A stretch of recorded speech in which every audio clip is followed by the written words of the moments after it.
Influencers on the center stage focuses on the impact of the social media influencer phenomena.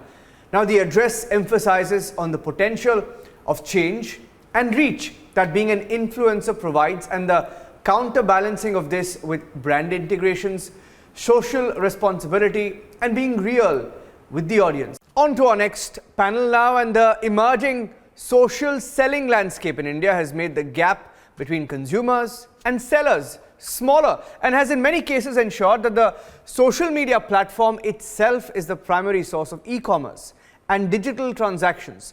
Social media has become the new way to do business, gain prominence across industries, amplify brand potential. The social media market panel deliberates on how equipped Digital India is to deal with this energized growth of social media. When the world as we knew it came to a standstill, the digital space opened a multitude of possibilities. Fashion, interfacing, food, fitness, all availed on the internet. Digital payments became the norm. The brick and mortar marketplace went virtual. The ultimate booster shot to the Indian entrepreneurial spirit. A marketplace that has changed the game. A marketplace that is novel. A marketplace that is brimming with opportunity. The social media market has arrived.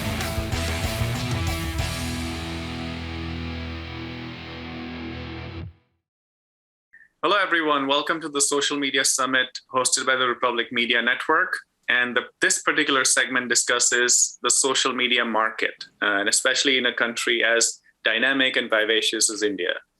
Connectivity has been the backbone of advancement in civilizations throughout millennia. As hunters and food gatherers, we relied on networks, however small, to make new discoveries. So the invention of the wheel, for example, made it useful to then have roads. The roads led to residential developments in faraway lands, and that in turn fueled rail connectivity, and then the invention of the plane. And now, of course, we're going into space. But around 50 years ago, a question arose: why not connect people without physical movement? And that's what led to the emergence of the internet, aptly named as the World Wide Web, which sought to bring the entire world population within that connected web, and with social media playing a critical role in furthering that mission. And as the world is now filled with 7.5 billion humans, and India with over 1.3 billion of them, the need for connectivity is stronger with each passing day. And nothing accelerated that process to be connected without physical proximity as this recent COVID-19 pandemic, when social distancing was what was required. And the sheer ambition of India's businesses, small, medium, large, micro, small, adapted to it in a remarkable way. I'll give you one example from my hometown in Ahmedabad.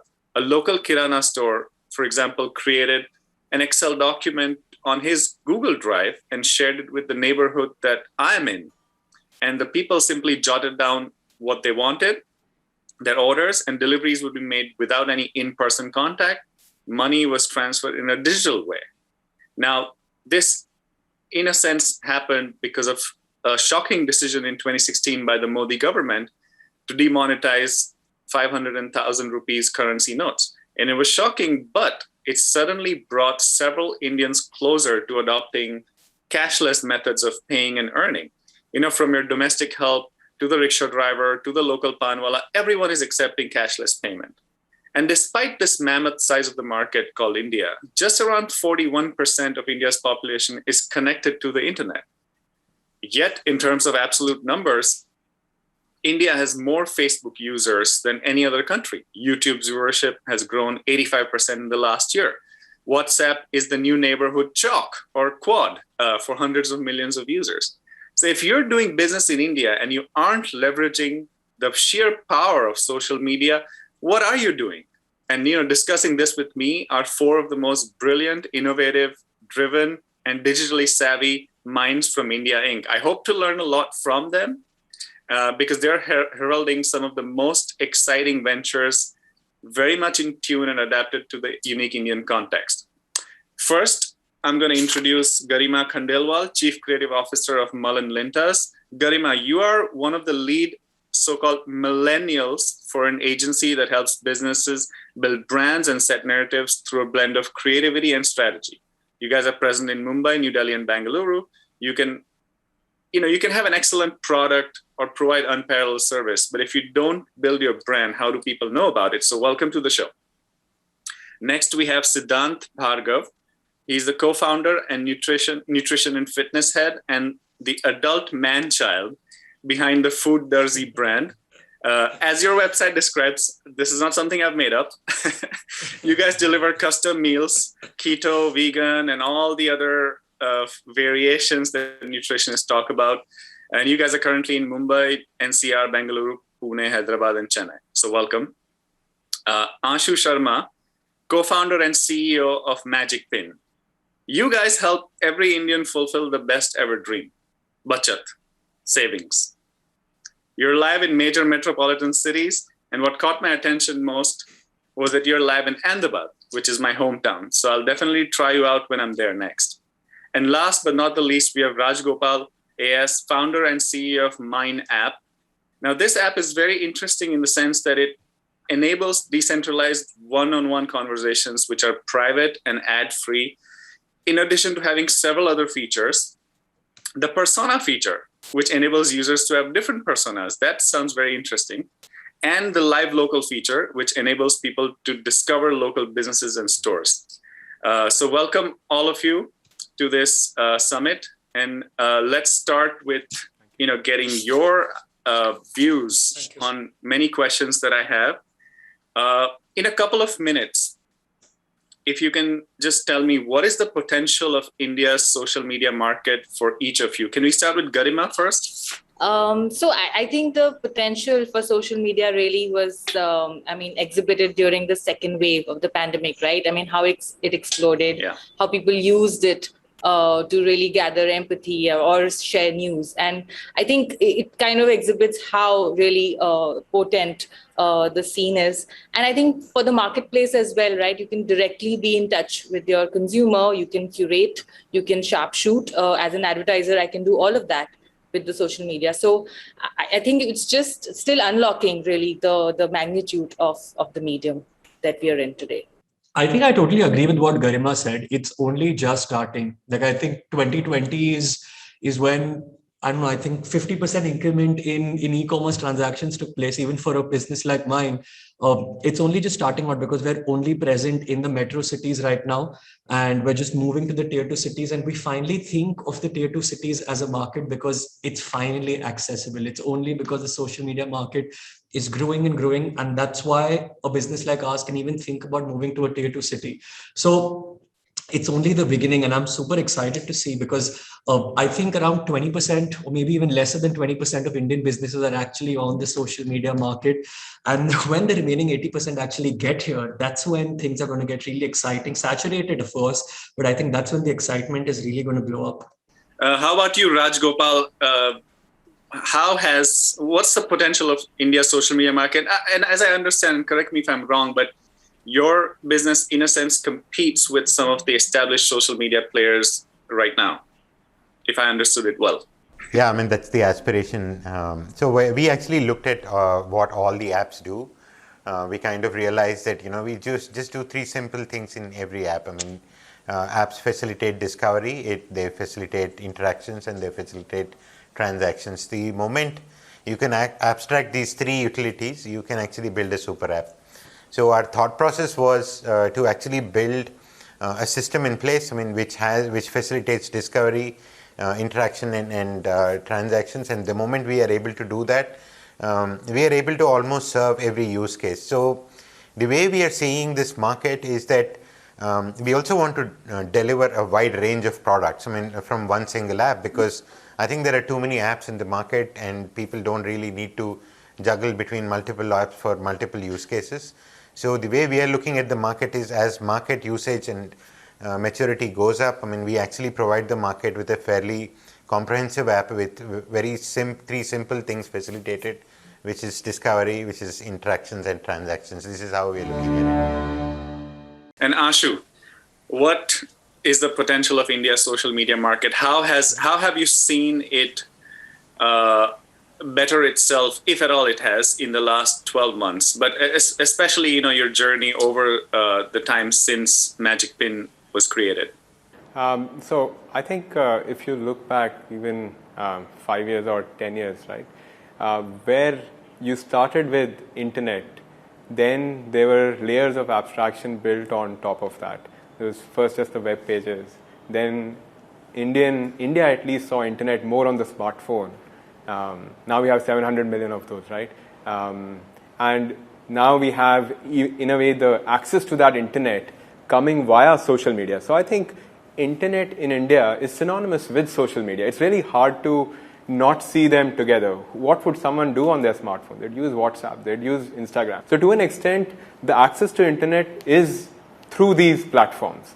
And what we need to do as entrepreneurs or people who are building different aspects on top of this is to leverage them to access the rest of the lives that we live. For example, while social media delivers itself, which is engagement between users, very well, but if you think about the commerce side of it, a lot of those stacks are not built out yet.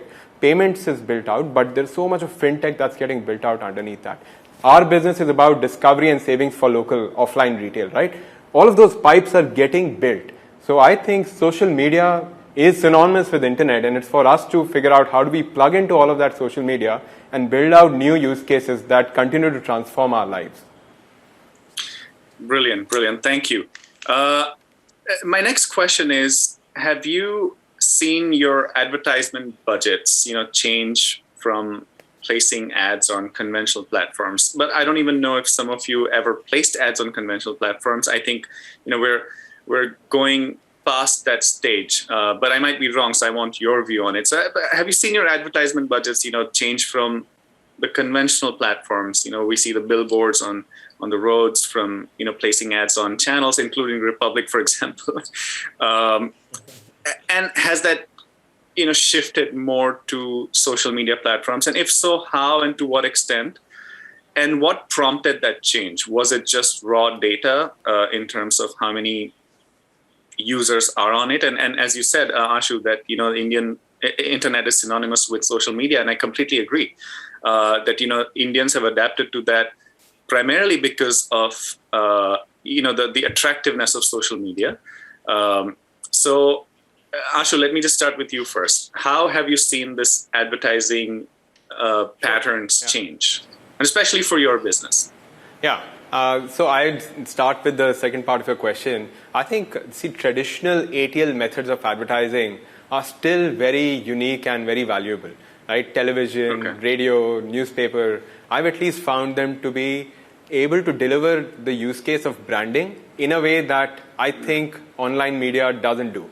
We work with so many partners, users. The moment they see Magic Pin as a name on any of these platforms, they know, okay, this is a big established company. And that's super valuable to have, right? The kind of communication that can be done, which is one-to-many, leave aside the spillage on that, right? Some of the things that internet or social media brings, but I think those can't be paralleled or those can't be rivaled. So I think that part, at least from a branding perspective, is super, super valuable. We recently did a campaign around the IPL time, and we ran that on YouTube and we ran that on at least on the news channels, including Republic. We saw excellent uptake of that. Everyone called to say that, hey, I saw your ad. By the way, that happens only when they see us on TV. We do online ads, no one says, I saw your ad. But they see us on TV, they say, oh, I saw your ad, you guys are doing very well, right? So I think so that part is super valuable.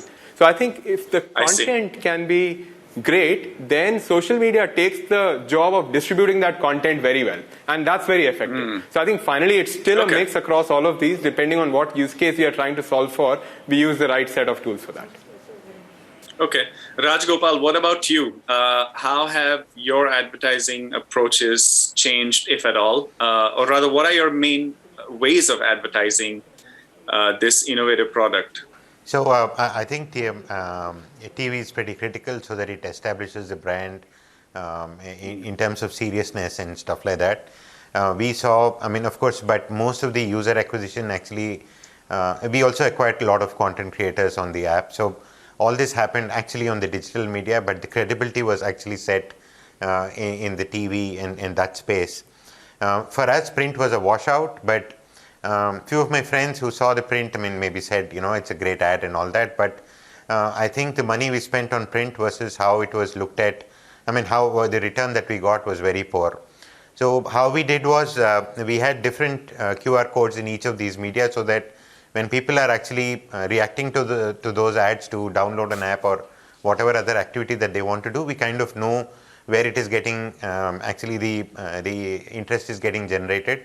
So in my view, it stands like this. I think TV is mainstream in India, followed by digital to actually leverage the brand that you set on the TV and then maybe create more engagement. And then for me, print is almost non-existent, but I think it is, for me, it is dead. Okay. I mean, of course, there are others who might find it different. Right. Okay. Garima, I especially want your view on this because your company helps several businesses build brands. So you probably know not just from your own perspective, but also from the perspective of your clients. I think the sense that I'm getting from the two panelists so far is that advertising solely on social media doesn't tend to give as much credibility to the product or the service as advertising on conventional platforms like TV or billboards, etc.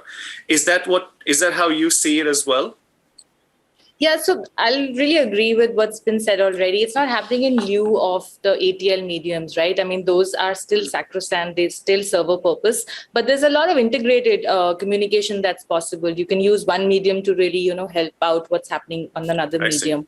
And really, if you look at it, IPL is the most expensive, ad spot that's out there, which probably means that it is, worth the money that advertisers need to spend on it. And I just feel like maybe social media comes in handy to build brand love, like, the kind of stuff that can go viral and organically really move around, is really critical as well today. So while communication might happen on that, 20-seconder, etc., and that also gets talked about, but I think brand love is where social media comes handy.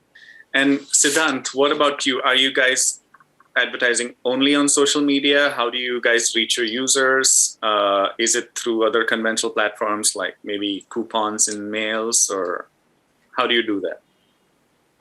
I think it sort of is decided by the size of the business that you're running, because for a business our size, I mean, ATL wouldn't make sense at all because we'd just be running through our cash. BTL, of course, always makes sense for something as sorry. Let me pause you. Sorry, let me pause you. What is ATL? What is BTL? We need to explain this to people who don't quite understand the language that you guys do day in and day out. So ATL essentially means above the line. That's your larger branded activities, say TV, for example.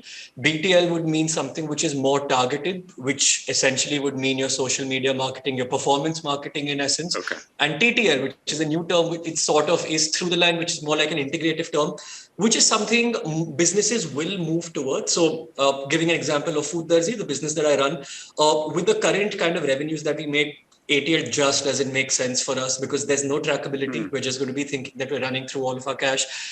Eventually, though, we would want to get into the TTL side of things because as the two panelists before me have mentioned, that setting your branding and people actually coming to you and recognizing that it was a great ad and it's a big business, it's a large business, only comes when you're on TV. That does make sense. But it's the demographic that you're advertising to also. Like if I give you an example of me, for example, I don't watch TV anymore. Everything is OTT. On the OTT, if you subscribe from a premium plan, there are no advertisements on OTT. On YouTube, I've got YouTube Premium, so there aren't any advertisements for me. So it completely depends on the demographic that you're looking at. My business still doesn't cater to people who aren't online, because somebody who isn't completely online probably is not going to be investing a large chunk of their disposable income on health anyway. So that's the calculation we sort of do. And you need to be clear as to whom you're trying to advertise. So probably down the line, like Food Darzi plans on doing, say, healthy meals at 100 rupees, for example, and that's going to be available to the masses. At that point in time, ATL is going to make sense to me, because then I want the entire India, probably say 5 crore, 10 crore people who are actually affording 100 rupee meal a day. I want them to know about it. So then BTL wouldn't just make sense. So yeah, it depends on the size of the business, the amount you want to spend, And as for the allocation of funds, 100% of our funds are allocated towards performance marketing. In the beginning, so 5 years ago, when we started off, we were sort of in the middle because we were confused that should we put out a TV ad? And we actually did do a couple of billboard ads, and our friends came and told us, wow, you guys have made it, and you're all on billboards, but it doesn't make sense. Right. I mean, we need to be turning over a lot more to be doing all of that. I think leveraging on the point that Garima made, that social media platforms help develop a brand love and not necessarily establish a brand afresh. I think that's a very interesting point because a remarkable feature of social media-based marketing, as well as outlay on social media, is that businesses and their creative consultants can get immediate feedback. It's a symbiotic relationship of sorts. People leave reviews, they drop photographs, videos. Some of them write blogs as well. And I think one of you mentioned, influencers, which has become, which is a growing market. It's still untapped, relatively speaking. But I see one of my personal friends is an influencer. And I see, sometimes I feel like, okay, she's just spamming my Instagram page, with like ads about products, but I understand the potential of it. But that I think in turn, those reviews and that interactivity gives businesses in turn an idea of, the chatter out there, what people like, what they would like to see, what they would like to be provided, so that, you guys can cater better to their emerging needs. So what I was asking you is that, the remarkable feature of this social media based marketing. Yeah, okay. So what we are trying to do is get a little bit creative about how we will use these media that are available, and I agree with you that the ability to quickly get feedback and kind of take corrective actions if required, or even leverage certain things which are working actually helps us. I mean, for us, interactivity means that when you actually have such a spread of social media available and you do various things at various points, you can actually online, almost on a continuous basis, you can optimize the budget that you can, optimize the budget in terms of where you spend, depending on what is really working and what is not. So what social media does is it allows us to experiment different communication on different platforms. Let's say if it's a news channel, you could present content relevant to that. If it's, let's say, Instagram, it's different. I mean, it's like that. So it actually gives you far bigger canvas to play with, and almost online you can play with. So you actually get much better bang for the buck. I mean, if you are alert and ready to handle the changes that are happening. Siddhant, what about you guys? I'm assuming because you're largely on the internet, on social media, I'm assuming that would be a very vital part of your marketing strategy and the feedback loop. Absolutely. I mean, it actually does form our bread and butter. And as Sir rightly mentioned, you get to create so many different ad sets, because if I was advertising, say, on TV, I'd be showing a 13-year-old and a 65-year-old the same product. But over here, I'm able to create multiple assets for a 13-year-old living in Ahmedabad who is a boy, or a 65-year-old living in Chennai who's a female. So, you get to create multiple different ad sets. And speaking about what you also spoke about earlier, when it comes to how it's more relatable, I think you're sort of at a crossroad over there when it comes to a brand being relatable to a consumer, even though you're online.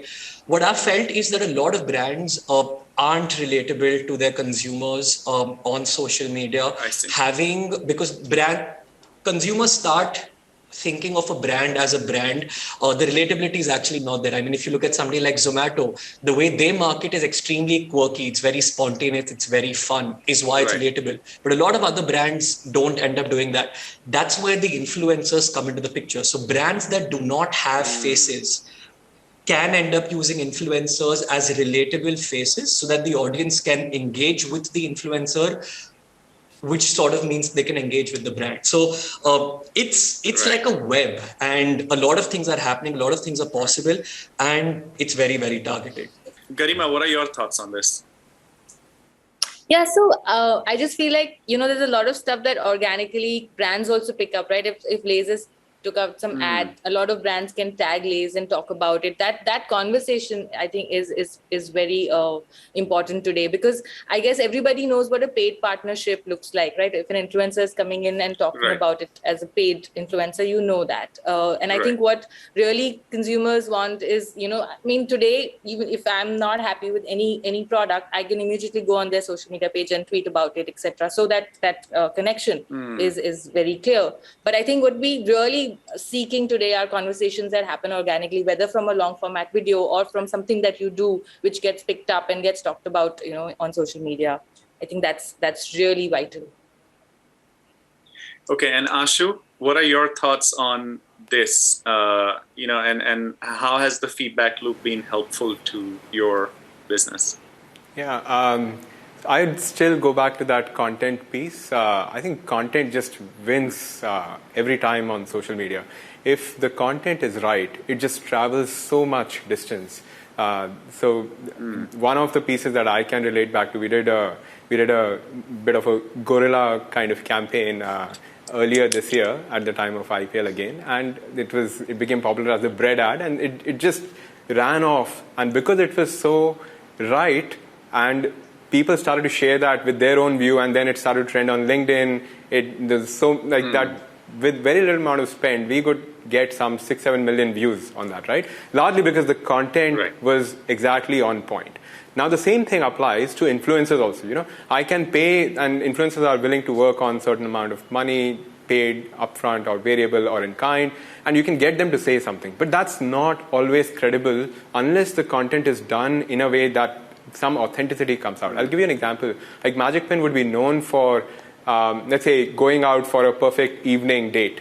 And it could tell you the right places and to save at those right places. Now, if someone who's known to do that would say, like, friends, I'll tell you how to have a great time and without breaking your bank, this is how you go about doing that using Magic Pen. That will trend, right? That works. But if someone was to just say, hey, use Magic Pen, go out and find everything, that would come across as inorganic. And well, that's also an impression. It's a view, just like you get anywhere else. But you don't find it to be authentic, right? So I think it goes back to getting the right person to say the right thing in their own way, and then that travels very far and wide.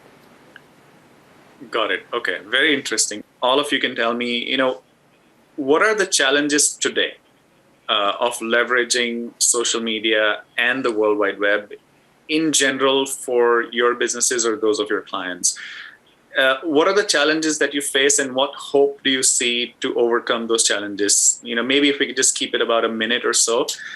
Can we start with Garima? I think the challenge really is, like earlier on, right? It was very easy to create brand impressions, like, an idea or Jagore, all those brands are just embedded in your head.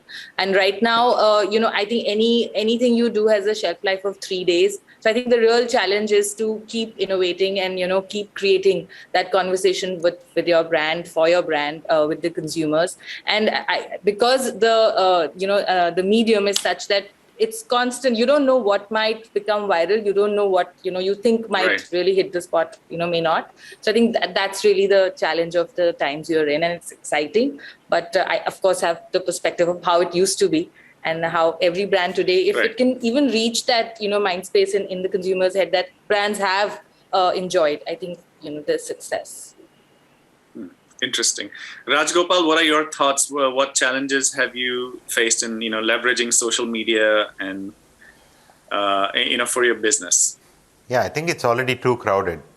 So wherever there's an attentive eye, and there seems to be an ad, right? So, so it's. I mean, one of the things that we're trying to do with mine is actually to provide an ad-free experience to the consumer.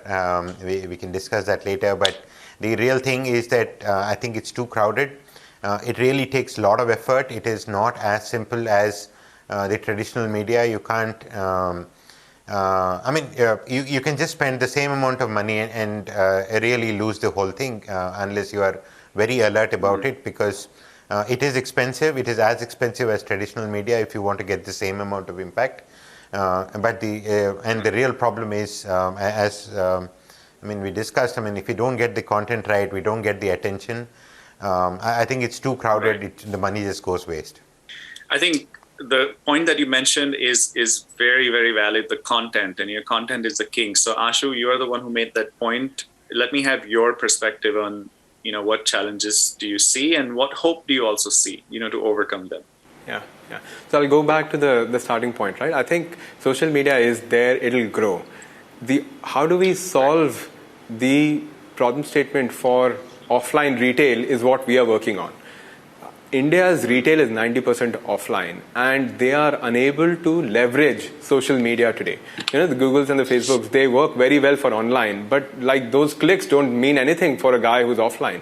And that's the problem that we are solving. How do we take these impressions online and then translate them into measurable ROIs for offline businesses across food, fashion, electronics, grocery, everything included, right? So, and that was the initial point I made, right? That people are already online, but they're still transacting offline. Now, building these bridges from online to offline, right? That's actually a very interesting problem. And the more we do that, then the relevant kind of ads, in a way, if you were to call them that, they come up and they are win-win for the consumer, because the consumer gets value out of them, gets to save, at least in our case. And the retailers, they get consumers to walk into the door and they know that something happened and thus they can spend more. So I think while the online world has very quickly got built out, connecting this online with the real offline world, right, which is still where we go and do all our consumption, right. I think that's a big opportunity, and that's what we are working on. And Siddhant, I'll give you the final word on this question. I think there are two challenges. One, it's going to get extremely expensive. Even right now, Instagram, Facebook, for example, they're still making money off the ads that we spend, right? So when we speak about content and content is king, the problem is that organic content is getting capped further and further for brands who already started spending money on Facebook and Instagram. In my opinion, I think our reach is capped even further the moment you start spending money, and you're only going to have to spend more and more money to get even a brilliant piece of content out there. That's one problem that I foresee. The second problem is that you're competing with everybody, because a user in essence has 24 hours. So now even a clothing brand is actually competing for watch time with a food brand or a grocery brand or a makeup brand, because literally your user has 24 hours. So I think it's just going to get more expensive and extremely difficult. Great. Brilliant thoughts from all of you. I think what I can sum this up is that, internet in India, as one of the panelists said, it has been synonymous with the rise of social media. We did have internet penetration, but it was very limited. I remember as a child, I had the big computer, that had to be kept in air-conditioned room, but I understand that not a lot of people had access to that, and now we have computers on smartphones. We don't need those computers anymore. I don't even think people have laptops. I mean, many people have laptops anymore. So your smartphone is your number one source, and the level of engagement. And some would call it addiction, but the level of engagement with the smartphone is truly, scintillating for those who want to do business in India. So yes, the growth of internet, I completely agree, has been synonymous with the rise of social media. And what social media helps with is, as Garima pointed out, having brand love, creating a brand love. You can create a brand and popularity, but how to give it that love, how to have users embrace it. I think that's where social media plays a beautiful role. But then there's a shelf life of 3 days or maybe 3 hours or 3 minutes, attention's constantly shifting. We have, we can mildly call it ADHD, but I think it's just the nature of the social media without any psychological, diagnosis. That's just how it is. And I understand, as Siddhant also mentioned, that, you have different kinds of businesses, different kind of brands competing for the same thing, which is the user's mind, the user's attention. So how do you place yourself in a way that catches someone's attention to actually then go from offline to online, as Ashu said, to have a measurable return on investment, ROI. So that's one challenge that is, facing businesses like you, very dynamic, very interesting business like you. And while it's too crowded, as Rajgopal said, and it is too crowded, it is right. I mean, people who are online are facing that problem. Yet at the same time, the level of penetration isn't as much as it should be in a country like India with a vast potential, especially in tier 2, tier 3 cities, as well as in the hinterlands. So I think, and as someone pointed out, Indian retail is 90% offline. How do you bring all of it online, or at least much of it online? So there is definitely room to grow, even though the room right now is crowded. So hopefully with better connectivity, better infrastructure, and with brilliant people like you who keep pushing these boundaries of this limited offline, or rather of this offline space, and just keep going into the online space, keep getting people into the online space. Hopefully this potential should be tapped, and hopefully India should rapidly grow as a market if it wants to actually be a force to reckon with in the economic world. So thank you, all of you, for your beautiful perspectives on this. It's been very enlightening for me as well to learn from 4 of these brilliant minds. And I wish you really all the best in your adventures, in your endeavors. So thank you once again for being on this panel. It was a pleasure hosting all of you.